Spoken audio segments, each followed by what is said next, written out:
মুই এই দেশের একজন একজন নাগরিক, পিওর পিওর নাগরিক। মানে পিওর কইছি কেন বোঝেন নাই? মানে এমন ভাবে পিওর, মানে মোর মায়ও এই বাংলাদেশের, মোর বাপেও বাংলাদেশের। মানে মোর বাপে আমেরিকা থেকে আয় নাই, বা মোর মায়ও ওই যে উগান্ডা থেকে আয় নাই, দুইজনই বাংলাদেশের। হেই সূত্রে মুইও এককারে বাংলাদেশের পিওর বাংলাদেশি। তয় কথা তো এটা না, কথা হইছে পিওর বাংলাদেশি হিসেবে মুই কিন্তু যে সরকারি আহুক না কেন, হ্যাঁ রে ব্যাট ট্যাক্স এগুলো দেই, দেই কিনা কন? হাসা না? আচ্ছা আপনারা কইছেন হাসা, আমি শুনছি। দেই। তো মোর যদি সমস্যা হয়, হেটা যে সরকারি হোক, হ্যাঁ, তুমি ওই হের দ্বারা হে মোর সমস্যার কথা কইতে পারবো না? পারবো কিনা? হায় হায়, এখন দিয়ে কোনো সমস্যার কথা কন যায় না। মুই যখন ট্যাক্স দেই, ব্যাট দেই, তখন তো আইয়া আমরা কেউ কন না যে আহা আপনার ব্যাট ট্যাক্স দেয়া লাগবে না, আপনি মাফ করে দিছি, আপনি এই দেশের নাগরিক, আপনি হেনে বাস করবেন, আপনি কোনো কথাও কইবেন না, আপনি কোনো ব্যাড ট্যাক্সও দেবেন না। হ্যাঁ তো কেউ কর না।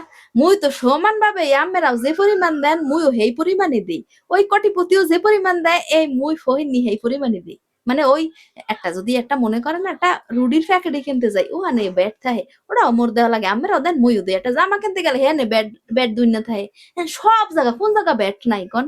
আমার গাড়ি বাড়ি নাই, সব যখন কিনবো তখন ব্যাট দিমু, দিমু হারা জীবনে দিমু। কত হইছে, ব্যাট ট্যাক্স দেই, সব দেই, কিন্তু কথা কইতারি না, কথা কইতারি না কে? মোর সমস্যা মুইহা কম না, মু কমু। হেদিন কার ভিডিও দিছি, কয় বলে রাজনৈতিক কথাবার্তা কইয়েন না, হেলে ভালো হইবে না, যেমন আসলেন গান গাইয়ে বাইরে লইছেন হেরমি থাইন। রাজনীতির কথা কি কইছি? মুই মুই কি কোনো রাজনীতি বুঝি?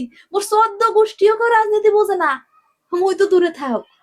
তা মোর রাজনীতির কথা কইতে মই কইছি মোর সমস্যার কথা, যে মোর সমস্যা হয়ে যাইতেছে। এই যে দিনে 7-8 বার কারেন্ট নিয়ে যায়, মুই মুরব্বী মানুষ, বাপু মুই গরমে ছটফট করে মোর বিভিন্ন ধরনের রোগ বালাই হইয়া গেছে, এই ডায়াবেটিস মায়াবেটিস এইটা এইটা ওইয়া ওইয়া জীবনটা তেন তেন হয়ে গেছে। বয়স তো আর কময় নাই, মুরব্বী মানুষ মুই, হ্যাঁ।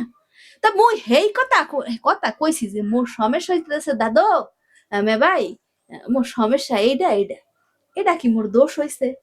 এটা কি মোর দোষ হয়েছে? আমেরাই কোন? এই যে মুই ভিডিওটা বানাইতেছি, কারেন্টটা নাই, এখনো কিন্তু কারেন্টটা নাই, কারেন্টটা নাই। গতকাল কারেন্ট গেছে 8বার, বেশি না 8বার। তো হেইর মধ্যে হারা দিন যে গেছে গেছে তো গেছে, হেয়া হেয়া গেছে। এবার রাত্রিরে যখন একটু ঘুমাইতে যাবো, খাইয়ে লই যখন একটু শীত তরাইছি, একটু শীত তরানোর পরে মনে করেন রাত 9টা বাজে কারেন্ট গয়ে গেছে। মানে একটু আরাম করবো ঠ্যাঙ্গের উপর ঠ্যাং থুইয়া, গেছে কারেন্ট গো, ভালো কথা। আহে না আহে না আহে না আহে না করতে করতে রাত 11টা বাজে আইছে। হেই এর পর কারেন্ট আইছে পর একবারে শুকরিয়া আদায় করিয়া, সরকারের শুকরিয়া আদায় করছি, সবাই শুকরিয়া আদায় করছি, আল্লাহ শুকরিয়া আদায় করছি করিয়া মরাল্লা ঘুমাই রইছি। এবার ঘুমের মধ্যে কারেন্ট গেছে কিনা হে আমি কইতাম না, মুই একবারে কইতাম না, বুঝছেন? এখন মুই এইসব নিয়ে যদি কথা কই, তাই বলে রাজনৈতিক কথাই যায়। খোদা তুমি বিচার করো, মুই মুরব্বী মানুষ, মুই রাজনীতি বুঝি না, তুমি বিচার করো খোদা।